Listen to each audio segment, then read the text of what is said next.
जय हिंद। आप सभी का फिर से स्वागत है 4K टीवी स्टडीज के एक नए एपिसोड में। आज की इस एपिसोड में हम लोग देखेंगे BPAG 174 के लिए most important questions with answer, जो आने वाले एग्जाम की दृष्टिकोण से काफ़ी ज़्यादा महत्वपूर्ण होने वाली है, ठीक है। जैसे कि BPAG 174 का सब्जेक्ट नेम है सतत विकास, सस्टेनेबल डेवलपमेंट। ये आपके लिए इग्नू के एग्जाम में मतलब कि है ही, आपको तैयारी कर ही रहे हैं। इसके अलावा यदि कोई स्टूडेंट सिविल सर्विसेज यानी कि यूपीएससी की तैयारी कर रहे हैं, तो उसके लिए भी ये सब्जेक्ट काफ़ी ज़्यादा मददगार होने वाली है। ये आपका subject directly GS paper third में आपको दिया गया है। जीएस पेपर थर्ड में जो है ना सतत विकास एक चैप्टर ही दिया गया है, इसका आपको वहाँ पे मिल जाएगा। आप यहाँ पे अगर बेसिक बातें जानकारी प्राप्त हो जाएगी तो वहाँ तो आपको सरल लगेगा, समझने में आसानी हो जाएगी। तो इग्नू की जो भी स्टडी मटेरियल होती है वो कहीं ना कहीं आपके फ्यूचर में एग्जाम कोई सिविल सर्विसेज की तैयारी करें उनके लिए भी ये जुड़ाव बनाता है, ठीक है। तो कम से कम मैं यही कहूँगा कि अपने सब्जेक्ट का इग्नू के स्टडी मटेरियल जरूर पढ़ें, ठीक है। कोई भी एग्जाम की तैयारी करते हैं, कोई भी, ठीक है, स्टेट पीसीएस हो, यूपीएससी, मैं हाई लेवल की बातें कर रहा हूँ। अगर हाई लेवल की तैयारी है तो छोटे लेवल का तो ये तो ऑटोमेटिकली हो जाएगा, ठीक है। तो आप कम से कम अपने सब्जेक्ट को जरूर पढ़ें, कम से कम अपना सब्जेक्ट।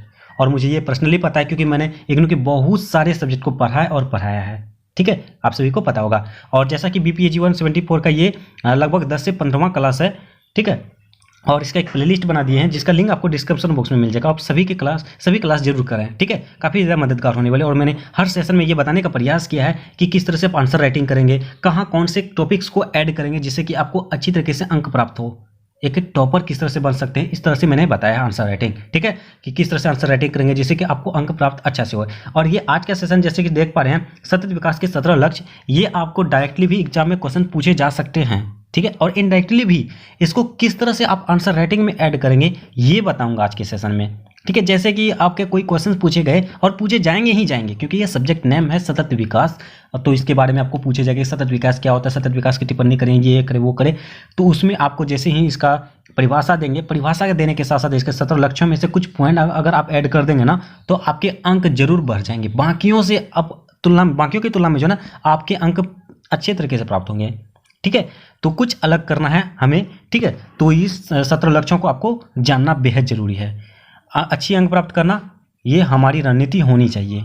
और यदि कोई स्टूडेंट ये इतना तक सुनने के बाद अरे यार इसको ऐड करेंगे, वो करेंगे, ये करेंगे, उससे क्या होगा, एक क्वेश्चन नहीं पढ़ेंगे तो नहीं पढ़ेंगे, ज़्यादा से ज़्यादा 5 नंबर 10 नंबर कटेगा। अरे उससे पूछो अंक के बारे में, जो है ना उनसे पूछो जो एक अंक से जो है ना वो फेल हो चुकी है, पास हो चुके हैं, ठीक है। मतलब कि पास नहीं हो पाए हैं, फेल हो चुके हैं, बैक आ चुके हैं, उनको पूछो एक अंक का महत्व है। मैंने यहाँ तो 20 अंक के बारे में बता रहा हूँ, समझ सकते हो मेरी बातें को। उनसे पूछो जो एक अंक से फेल हुए हैं, बैक हुए हैं। मुझे ऐसे बहुत सारे स्टूडेंट मिले हैं जो जिसका जो बैचलर डिग्री का 34 अंक आए हुए हैं, ठीक है। वो मुझे उनके बारे में मुझे पता है वो क्या सोचते होंगे उस समय अरे 1 नंबर कम से कम दे देता, 1 नंबर। तो यहाँ मैंने 20 अंक के बारे में बता रहा हूँ, छोटी मोटी बात नहीं है, 20 अंक, ठीक है।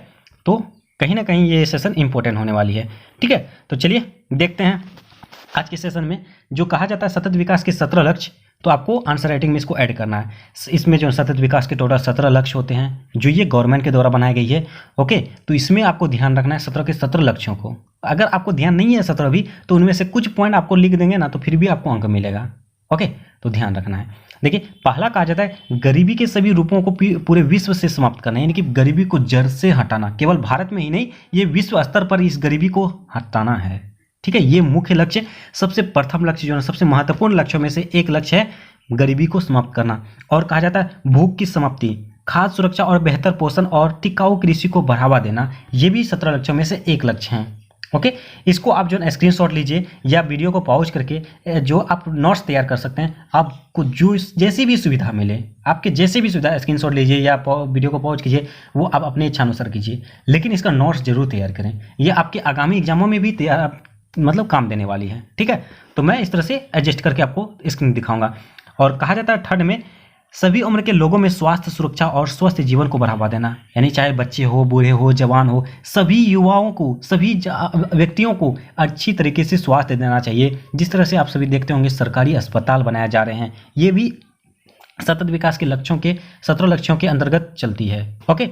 उसके अगला 4th नंबर में कहा जाता है समावेशी और न्याय संगत गुणवत्ता उच्च शिक्षा सुनिश्चित करने के साथ ही सभी को सीखने का अवसर देना चाहिए। जैसे कहा जाता है फ्री में शिक्षा देनी चाहिए और उच्च स्तर पर शिक्षा देनी चाहिए। अभी आप सभी ध्यान देते होंगे अभी जो न्यूज़ में भी चलती है शिक्षक बहाली के बारे में, शिक्षक पर ज़्यादा से ज़्यादा फोकस करें, ठीक है। इसके बारे में जो ना शिक्षा के क्षेत्र में सरकारी शिक्षा को बेहतरीन तरीके से किया जाए और ड्यूटी पर फोकस किया जाए। ये सभी जो सतत विकास के 17 लक्ष्यों में से एक लक्ष्य हैं। ओके, उसके अगला कहा जाता है क्वेश्चन 5 में कहा जाता है लैंगिक समानता प्राप्त करने के साथ साथ महिलाओं और लड़कियों को सशक्त करना, यानी कि महिलाओं को भी आगे आने की जो ना मौका देना चाहिए, महिलाओं को भी भागीदारी देना चाहिए, चाहे कोई भी क्षेत्र हो, चाहे राजनीतिक क्षेत्र में हो या कोई कर्मचारी के क्षेत्र में हो, मतलब सभी चीज़ों में जो है महिलाओं को आगे आने की जो है ना न्योता देना चाहिए, मौका देना चाहिए, ठीक है। ये भी सतत विकास के लक्ष्यों में से एक लक्ष्य है।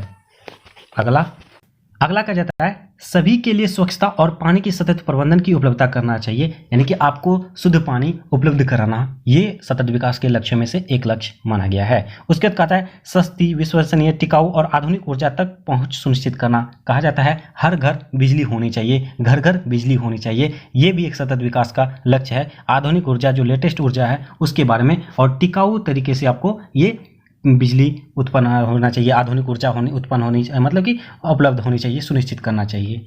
ओके, उसके बाद अगला कहा जाता है सभी के लिए निरंतर समावेशी और सतत आर्थिक विकास, पूर्ण और उत्पादक रोजगार और सब अन्य कामों को बढ़ावा देना चाहिए। जैसे कि कोई भी व्यक्ति बेरोजगार नहीं होना चाहिए, उनको कोई ना कोई रोजगार देके उसका जीवन यापन करवाना चाहिए। जैसे कि अभी मनरेगा निकाला जाता है और मत्स्य पालन के लिए निकाला जाता है, ये सब जो ना एक प्रकार का रोजगार देने का काम किया जाता है, ये सभी सतत विकास के अंतर्गत निहित है। क्लियर। उसके अगला कहा जाता है 9th में लचीली बुनियादी यानी समावेशी और सतत औद्योगिकरण को बढ़ावा देना। औद्योगिकरण को ज़्यादा से ज़्यादा बढ़ावा देना चाहिए, इससे जो ना रोजगार मिलेगी, कई बेरोजगारों को जो ना रोजगार मिलेगी और कहीं ना कहीं देश विकास करेगा, ठीक है। इस तरह से इसको भी ऐड किया गया है। उसके बाद 10वां कहा जाता है देशों के बीच और भीतर असमानता को कम करना। इसमें कहा जाता है कि देश के अंदर में जो भाईचारे की भावना से ही रहना चाहिए, केवल देश में ही नहीं, देश विदेश में भी भाईचारे की भावना से रहना चाहिए। लेकिन अभी इस तरह से वर्तमान समय में देखने को बहुत कम मिल रहा है। अभी लगातार एक देश दूसरे देश के दुश्मन बने जा रहे हैं, असमानता की भावनाओं को प्रकट कर रहे हैं, विस्तार कर रहे हैं, वृद्धि कर रहे हैं, लेकिन उनको कम करना ये सतत विकास का लक्ष्य है, ठीक है। ये भी एक लक्ष्य माना गया है। उसके बाद अगला कहा जाता है सुरक्षित, लचीला और टिकाऊ शहर का मानव बस्तियों का निर्माण, यानी कि एक प्रकार का बस्ती बनाना चाहिए, नए घर, गांव, मोहल्ला बनाना चाहिए। जैसे प्रधानमंत्री के द्वारा आवास योजना चलाई जा रही है, ये सभी जो है सतत विकास के लक्ष्यों में से एक लक्ष्य माने गए हैं, ठीक है। और अस्थायी खपत और उत्पादन पैटर्न को सुनिश्चित करना, ये भी सतत विकास के 17 लक्ष्यों के में एक लक्ष्य है। उसके बाद कहा जाता है जलवायु परिवर्तन और उसके प्रभावों से निपटने के लिए तत्काल कार्रवाई करना चाहिए। जैसे कि कोई बाढ़ आए, समुद्री कोई जलवायु परिवर्तन हो जाए, जैसे कोई भी परिवर्तन जलवायु में, तो उसके जो ना उसमें भी जो भी दिक्कत आए, जो भी प्रभाव आए, उसको निपटने के लिए तत्काल कार्रवाई की जानी, जो भी उपलब्ध हो उसको कार्रवाई करनी चाहिए, उपलब्ध करवाना चाहिए। ये भी सतत विकास के एक लक्ष्य माने गए हैं। और उसके बाद कहा जाता है अस्थायी सतत विकास के लिए महासागरों, समुद्र और समुद्री संसाधनों का संरक्षण और उपयोग करना चाहिए। जो भी महासागर है, समुद्र है, उसको संसाधन का संरक्षण करना चाहिए, उसका देखभाल करना चाहिए, उसका कि उसका सुरक्षा करना, उसको साफ सफाई रखना चाहिए, उसका सतत उपयोग करना चाहिए, ठीक है।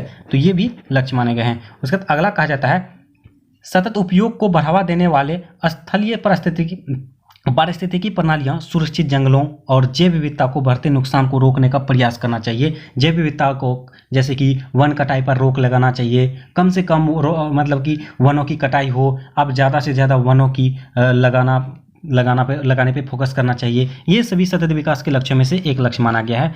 और अगला 2 पॉइंट है, कहा जाता है सतत विकास के लिए शांतिपूर्ण और समावेशी समितियों को बढ़ावा देने के साथ ही सभी स्तरों पर इन्हें प्रभावी, जवाबदेही बनाना, ताकि सभी के लिए न्याय सुनिश्चित हो सके। जैसे कि इसमें जो ना देश विदेश हो, देश के अंदर हो, कई प्रकार की समितियां बनाई जाती है, जिससे कि वहाँ के प्रमुख और यहाँ के प्रमुख जो है ना मिलकर बैठकर एक जगह से एक न्याय हो, ताकि कोई भी आगे प्रॉब्लम हो, किसी के साथ कोई संकट आए, तो एक दूसरे के साथ काम दे और मदद करे। इस तरह से एक प्रकार का शांतिपूर्ण तरीके से जो है ना एक समितियों का गठन किया जाए। जैसे अभी वर्तमान समय में G20 के बारे में आप जानते होंगे, ये विदेशियों के बारे में, देश विदेश जो है G20 के देश जो भी भारत अध्यक्षता कर रही है, तो इस प्रकार का आप समिति एग्जाम्पल में समझ सकते हो। ठीक है, उसके बाद कहा जाता है अगला कि सतत विकास के लिए वैश्विक भागीदारी को पुनर्जीवित करने के अतिरिक्त कार्यान्वयन के साधनों को मजबूत करना चाहिए। जो भी कार्य होंगे, जो भी वैश्विक स्तर पर होगी, ये तमाम चीज़ों को जो है ना एक सतत विकास के तौर पर इसको कार्यान्वयन के साधनों को काफ़ी ज़्यादा मजबूती करना चाहिए। कहा जाता है ना एकता में बल है, तो इसी प्रकार के जो है ना सब तमाम चीज़ें हो, कहीं भी हो, वैश्विक स्तर पर हो या देशीय स्तर पर हो, सभी जगह पर ये एकता में बल होना चाहिए। ठीक है, कोई भी संकट आए तो हम लोग एकजुट होकर कार्य कर सकते हैं। ये सब चीज़ें जो ना आप सिंपल तरीके से भी समझ सकते थे। ठीक है, तो ये सभी के सभी 17 लक्ष्य हैं। टोटल हम लोग 17 लक्ष्यों को देख चुके हैं और इसका जो ना आप सभी स्क्रीनशॉट लेके या वीडियो को पॉज करके जो भी आपका सुविधा हो, जैसे मैंने पहले भी बताया था, उसका नोट्स जरूर तैयार करें।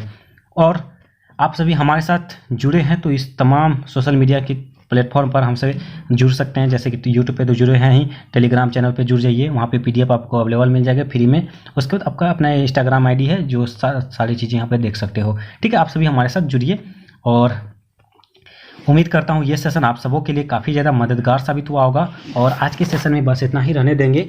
और एक निवेदन है आप सबों से, जो भी इस चैनल में पहली बार आए हैं और चैनल को सब्सक्राइब नहीं किए तो प्लीज़ चैनल को सब्सक्राइब जरूर कर लें, बेल आइकन को जरूर हिट करें। सेशन अच्छा लगे तो लाइक जरूर कीजिए, कमेंट के माध्यम से जो भी डाउट हो डाउट पूछिए और अपने दोस्तों को भी ज़्यादा से ज़्यादा शेयर कीजिए। चलिए मिलते हैं नेक्स्ट सेशन में, तब तक के लिए थैंक यू, जय हिंद।